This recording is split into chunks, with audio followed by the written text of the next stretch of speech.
Hey, how's it going? My name's Nat. Let's see what's making news. Heatwave warnings have been issued for a bunch of states across the country. Whew. But what is a heatwave and how do we stay safe? Here's Josh.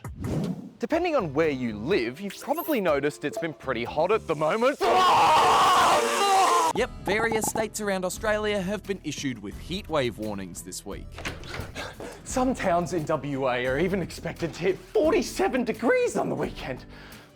But what does all this heatwave talk really even mean? Well, I had a chat with ABC weather expert Nate Byrne to find out. Could you tell our viewers what this heat wave kind of means? What does that classify as? A heat wave is when you have temperatures well above average for that time of year and that place for 3 days or more. He says that heat waves can mean different things in different areas. You can have temperatures get into the 30s in Hobart, and that could be a heat wave, but in somewhere like Port Lincoln in South Australia, that might not ever classify as a heat wave. This isn't a standout wild heat wave by any means, pretty standard for this time of year. But he says that doesn't make it any less dangerous. So it's important to look after ourselves and follow the advice of experts. Heat waves are one of the deadliest severe weather forms that we get in Australia. Find shade when you're outside, drink plenty of water, stay cool with fans or air conditioners when you can, and make sure especially at night that you also think about being cool, because it's the stress of constant warm temperatures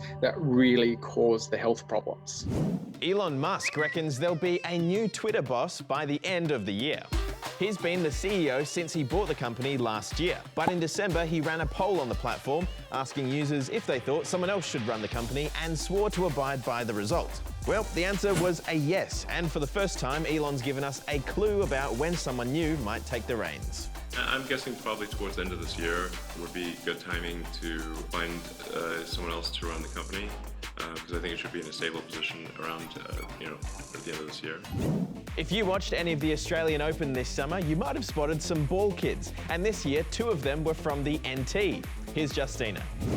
Meet Angas and Dylan. They were handpicked from the NT to be ball kids at this year's Australian Open. I got a hit with Ash Barty on Margaret Court Arena. Pretty cool. But getting onto the centre court for the big tournament is no easy task. With over 3,000 applicants, only around 400 are chosen. You have to be very quick and you have to focus. It's a lot of concentration in it, so it's really hard. And it's definitely a job that keeps you on your toes. One of my first matches, one of the players, he was a bit upset with himself and he was going to hit the fence, but it looked like he was going to hit me, so I got really scared and I flinched. Besides hardcore training and having lightning skill reflexes, there's some pretty cool perks too. Because you can really just see what the players are doing a lot more. You know, you're really close and you can just see what they do good and what they do bad, stuff like that. And back home, there were lots of stories to tell. I saw Tsitsipas, Kokonakis, Djokovic, and Medvedev, and Kanachimov. And supporters to thank. I'm going to give a shout out to Mr. Trent McIntyre, his favourite teacher. Yep. All right, now it's time for some adventure, because these next stories are all about cool, old stuff. First up, to an archaeological dig underway in the Peruvian desert. They're uncovering something pretty special here, fossils that belong to a prehistoric whale. And this 1.3 metre long skull, complete with teeth and jaws, is their most impressive find to date. The skull is estimated to be 7 million years old.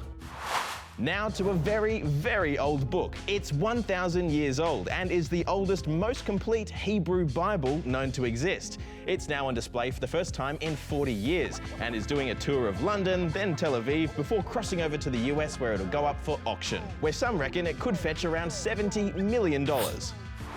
And finally, to some newly released old footage. What you're looking at here is the Titanic.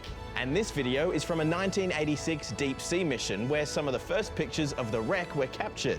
But these clips have been kept locked away in the archives for more than 3 decades and are now being released to celebrate the 25th anniversary of the Titanic movie. Well, that's all from us today. We'll see you tomorrow. Bye for now.